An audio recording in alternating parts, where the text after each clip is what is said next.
ওনার হঠাৎ করে আমার কথা কেন মনে পড়লো? হ্যাঁ, উনি তো একটা কথা বলেন নাই, আরো কিছু বলেছেন, সেটাও বলে ফেল।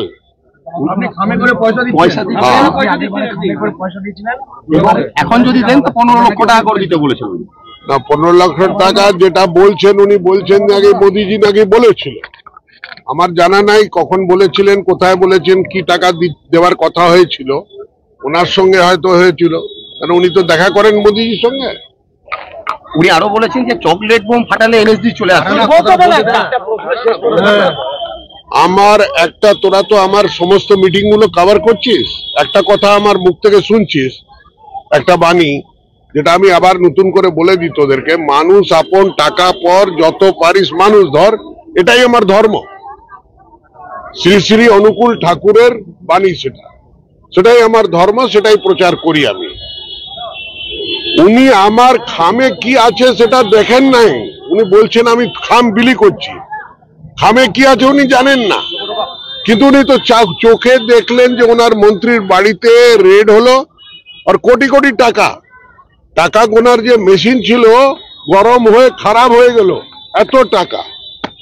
হ্যাঁ, আর তাদের মেয়ের বয়সী, হ্যাঁ, মেয়ের বয়সী মহিলা বন্ধু, সেও জেলে, আর মন্ত্রীও জেলে, সেটা দেখতে পাচ্ছেন না চোখে।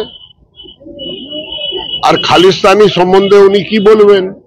ওনাকে প্রথম কথা বলুন যে খালিস্তানি যে অফিসারকে বলা হলো তার প্রতিবাদ আমি করেছি। আমি বলেছি কোন পাগল মূর্খই কোন শিখকে, যে শিখ ইতিহাস জানে না সেই বলতে পারে খালিস্তানি।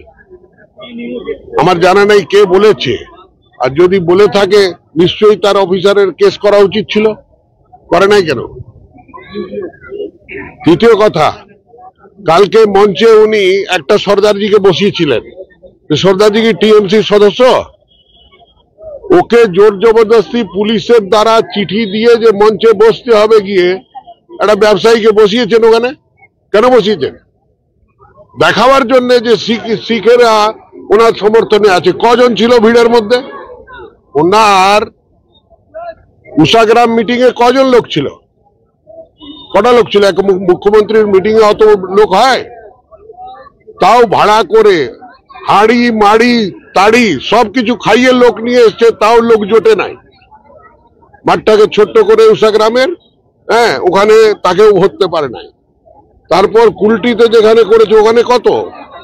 ওর ক্যাপাসিটি আছে 2000, আর ওখানেই মারপিট হয়ে গেছে। একটা আদিবাসী একটা বাউরিকে চাপতে দেয় নাই, ওদের বড় চেয়ারম্যানকে চাপতে দেয়নি মঞ্চে। তো এটা তৃণমূলের চরিত্র যেটা আছে, মুখে এক আছে, কথায় এক আছে, দেওয়ালে স্লোগানে এক আছে, কিন্তু মুখোশ খুলে যাচ্ছে যখন অনুব্রত মণ্ডল ধরা পড়ছে, পার্থ চ্যাটার্জি ধরা পড়ছে, তারপর ওই আমাদের ফুড মিনিস্টার ধরা পড়ছে, সব মুখোশ খুলে যাচ্ছে। টাকার প্রপার্টি অঢেল, মানুষের কাছে থাকার ছাদ নাই, আর ওখানে এত টাকা কোথা থেকে আসছে? জানি যে চাষের জমিতে ধান হয়, গম হয়, সরষে হয়, সবজি হয়, পুকুরে বা ভেড়িতে মাছের চাষ হয়। এই যে টাকার চাষ হয় সেটা আমার জানা ছিল না। দেখলাম যে টাকার চাষ করে মন্ত্রীরা ঘরে অঢেল টাকা রেখেছে। কেন বিলি করছেন না? এরকম ব্যক্তিগত আক্রমণ কেন করতে হলো আপনাকে?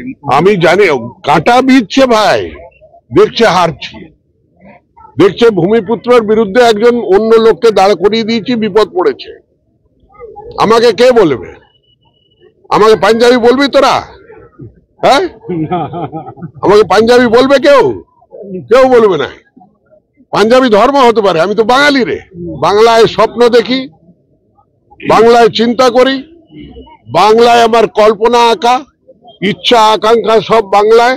আমি যে ভাষায় বলি, আমি বিভিন্ন ভাষা বলি, আর বিভিন্ন ভাষা বলি আমি তার অনুবাদ করে সেই ভাষায় বলে দিই, কিন্তু স্বপ্নটা আমি বাংলায় দেখি। এটা সত্যগুলো সিনহাও বলছেন যে আমি বিহারি বাবু ছাড়াও আমি বাঙালি বাবু, আমি হিন্দুস্তানি বাবু। না, ঠিক আছে, উনি সর্বভারতীয় আছেন ভাই, সেটা তো আমিও আছি, কিন্তু নাভি কি ওনার এখানে পোতা আছে? আমার নাভিটা এখানে পোতা আছে, যার ডাকে আমি এসছি এখানে।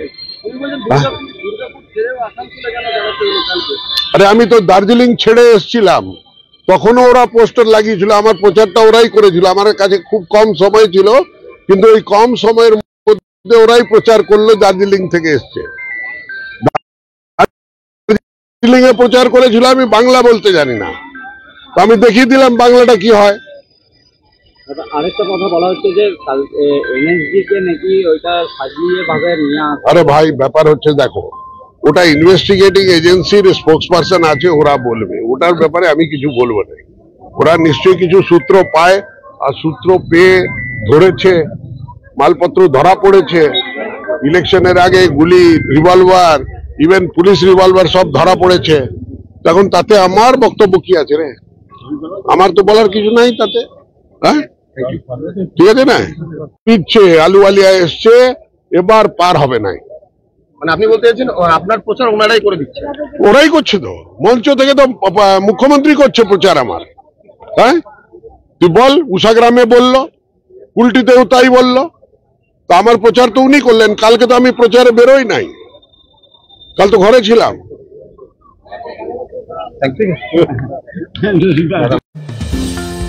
অত্যাধুনিক ডিজাইনের রুচিসম্মত গৃহসজ্জার উপকরণ মানে দুর্গাপুরের কল্পনা স্টিল এন্ড মার্বেলস ও কল্পনা ফার্নিচার। ঘর সাজানোর, চোখ ধাঁধানোর রকমারি আইটেমের মধ্যে আপনি বেছে নিন শুধু সেরার সেরাটি। এখানে আপনি পাবেন বিশ্বমানের সমস্ত ধরনের টাইলস ও furniture, RAK ceramics, Berger paints, Hindware, Nitco, Somany সহ বিভিন্ন বহুজাতিক সংস্থার তৈরি এক্সক্লুসিভ কালেকশন। পাশাপাশি আপনার জন্য কল্পনা ফার্নিচার নিয়ে এসেছে পুচিনা, কার্লন, ইউরেকা ফোর্বস সহ বিভিন্ন বহুজাতিক সংস্থার আধুনিক মানের আসবাব সামগ্রী। কল্পনা স্টিল এন্ড মার্বেলস ও কল্পনা ফার্নিচারের এক্সক্লুসিভ শোরুম। আমাদের ঠিকানা মুচিপাড়া মার্কেট, দুর্গাপুর 12। আমাদের শাখা রয়েছে বাঁকুড়া, ফিরিঙ্গি, বড়জোড়া, চণ্ডীদাস বাজার, শ্যামপুর মোড়, বিটু বাজার, কাঁচাবেড়িয়া ও দুর্লাভপুরে।